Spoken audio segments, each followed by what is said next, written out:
그들은 이 말을 듣고 격분해서 스데반에게 이를 갈았다. 그런데 스데반이 성령이 충만하여 하늘을 쳐다보니 하나님의 영광이 보이고 예수께서 하나님의 오른쪽에 서 계신 것이 보였다. 그래서 그는 보십시오. 하늘이 열려 있고 하나님의 오른쪽에 인자가 서 계신 것이 보입니다. 하고 말하였다. 사람들은 귀를 막고 큰 소리를 지르고서 일제히 스데반에게 달려들어 그를 성 바깥으로 끌어내서 돌로 쳤다. 증인들은 옷을 벗어서 사울이라는 청년의 발 앞에 두었다. 사람들이 스데반을 돌로 칠 때에 스데반은 주 예수님, 내 영혼을 받아주십시오 하고 부르짖었다. 그리고 무릎을 꿇고서 큰 소리로 주님, 이 죄를 저 사람들에게 돌리지 마십시오 하고 외쳤다. 이 말을 하고 스데반은 잠들었다. 사도행전 7장 54절에서 60절 말씀. 스데반은 공의회의 자리에서 유대 지도자들의 치부를 구약 역사를 비유로 들며 하나하나 캐내었습니다. 유대 지도자들은 종교 재판을 통해 눈엣가시였던 스데반을 손쉽게 제거하려고 공의회를 소집하였지만 오히려 자신들이 추구해온 종교의 외형과 권력이 공공연하게 알려졌습니다. 그들은 스데반의 말을 논박할 수 없었습니다. 대신 그들이 할 수 있는 일은 하나였습니다. 폭력입니다. 생각해보면 이것은 매우 인간 본성에 충실한 반응입니다. 자신의 약점이 드러날 때, 자신이 지키던 체계가 흔들릴 때, 우리는 무엇을 합니까? 대화를 멈춥니다. 설득을 포기합니다. 그리고 폭력으로 돌아갑니다. 말로 이기지 못했을 때, 물리적이거나 감정적인 폭력으로 상대를 압도하려 합니다. 그렇게 함으로써 자신의 세계를 지켜내려 합니다. 이것이 바로 스데반의 이야기가 오늘날에도 여전히 유효한 이유입니다. 돌이 던져지던 고대의 광장은 사라졌지만 돌처럼 날아오는 것들은 여전합니다. 우리의 언어 속에서, 우리의 관계 속에서, 지금 이 시대의 풍경 속에서도 계속되고 있는 구조를 보여줍니다. 폭력의 이야기 마지막에 우리는 이 폭력을 끊을 수 있는 힌트를 발견하게 됩니다. 사도행전 7장 60절에서 스데반이 돌에 맞으며 울부짖었던 말이 있습니다. 주님, 이 죄를 저 사람들에게 돌리지 마십시오. 어디선가 많이 들어본 표현이지요. 누가복음 23장에서 예수님이 십자가 위에서 하신 말씀과 아주 비슷합니다. 아버지, 저 사람들을 용서하여 주십시오. 저 사람들은 자기네가 무슨 일을 하는지를 알지 못합니다. 이 두 말씀은 단순히 비슷한 표현이 아닙니다. 그것은 예수님의 말이 스데반의 마음에 자리 잡고 있었다는 증거이고 그 말이 가장 극한의 순간에 그대로 터져나온 것입니다. 스데반은 예수님의 말소리만 들었던 것만이 아니라 그 말 안에 담긴 세계관을 깊이 묵상하고 살아낸 사람이었습니다. 그렇기에 죽음 앞에서도 그 언어가 자신의 입술을 통해 흘러나왔던 것입니다. 여기서 우리는 용서라는 단어를 다시 생각해 봐야 합니다. 우리는 용서를 모든 것을 덮어주는 착한 행동 정도로 축소해서 생각합니다. 하지만 예수님과 스데반이 자신에게 폭력을 행사하던 이들에게 말했던 것은 그런 의미의 용서가 아닙니다. 스데반이 이 죄를 저 사람들에게 돌리지 마십시오 라고 말할 때 그는 가해자들의 죄를 부정하거나 지우지 않았습니다. 그 말은 폭력이 자기를 복제하지 않도록 하는 언어적 방벽입니다.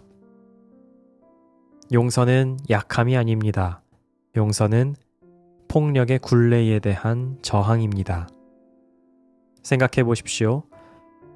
우리가 누군가에게 상처받으면 당한 대로 갚아주고 싶은 마음이 듭니다. 눈에는 눈, 이에는 이라는 원칙이 얼마나 합리적으로 느껴집니까? 공정해 보이고 정의로워 보이기까지 합니다. 그런데 그렇게 되면 보복이 또 다른 보복을 낳습니다. 폭력의 사슬은 계속 이어집니다.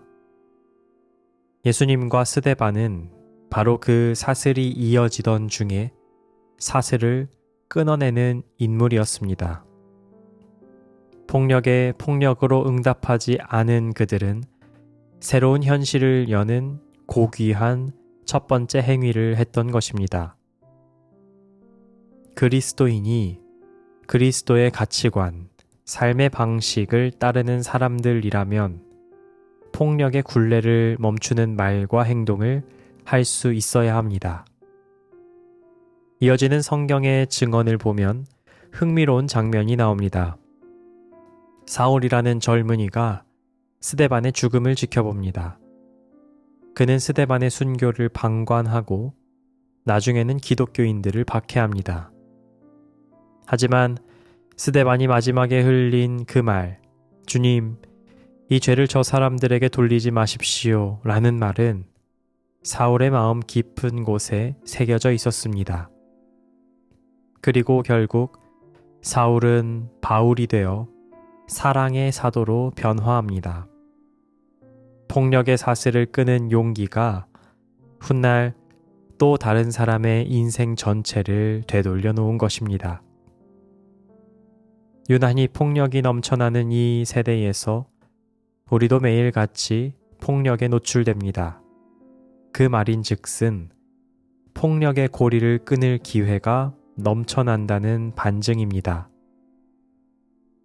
가족끼리 주고받는 말 속에 사실은 얼마나 많은 폭력이 숨어 있습니까? 사랑을 전제로 한다지만 지극히 공격적인 말이 아주 쉽게 오갑니다. 더 가까운 사람일수록 우리는 더 서슴없이 더 무의식적으로 폭력을 행사하게 됩니다. 그때 우리는 상대방이 한 일에 대해 당한 만큼은 돌려주고 싶을 겁니다. 그 감정은 자연스럽습니다. 하지만 폭력의 굴레를 끊기 위해서는 누군가 먼저 용서를 시작해야 합니다. 내가 당한 폭력을 되갚아주지 않고 그 굴레를 끊는 것은 신의 영역처럼 느껴질 수도 있습니다. 억울함을 견뎌낼 도리가 없기 때문입니다. 하지만 생각해보면 그것이 바로 성경이 말하는 자유의 핵심입니다. 상대방을 바꾸려고 하지 않고 상황을 바꾸려고 하지 않고 내 반응을 바꾸는 것. 그것이 내가 가진 유일한 자유이고 동시에 가장 큰 자유입니다. 예수님은 폭력을 멈추는 첫 번째 언어를 십자가 위에서 남기셨습니다. 스데반은 그 언어를 온전히 이어받아 자기 시대의 폭력 앞에서 다시 말함으로 폭력의 고리를 끊었습니다. 그리고 그 말은 사울의 마음을 뚫고 들어가 그의 인생 전체를 바꿔 놓았습니다. 우리의 말도 마찬가지로 그 굴레를 끊을 수 있습니다. 물론 당한 상처를 내려놓고 분노를 참으며 상대를 용서하려 할 때 우리는 깊은 외로움과 억울함을 감당해야 할지도 모릅니다. 마음이 무거워질 수도 힘들어질 수도 있습니다. 하지만 어디선가 누군가 이 폭력의 고리를 끊어야만 세상 속에 사랑이 피어날 수 있는 틈이 생기게 됩니다. 그리스도인이 그리스도를 따른다는 것은 바로 이런 의미입니다. 자신의 고통을 감수하면서도 폭력으로 응답하지 않는 사람. 할 수 있다면 오늘 우리 입 밖으로 나오는 말이 그런 언어가 되기를 바랍니다. 폭력의 사슬을 끊는 언어, 누군가의 마음에 다시금 희망의 문을 여는 언어가 되기를 바랍니다. 하나님께서 우리의 길을 밝혀주실 것입니다.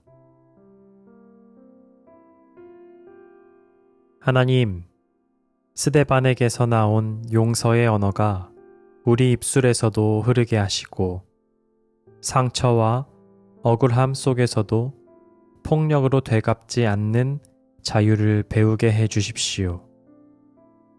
우리 삶의 자리마다 언어의 폭력이 쉽게 퍼져나가지만 주님께서 주신 사랑의 언어로 품어보겠습니다. 우리가 머무는 자리에서 먼저 폭력을 멈추는 사람들이 되게 하시고 그 멈춤 속에 주님의 평화가 스며들기를 원합니다. 우리가 걷는 자리마다 사랑의 세계가 조금씩 열리게 해 주십시오. 아멘.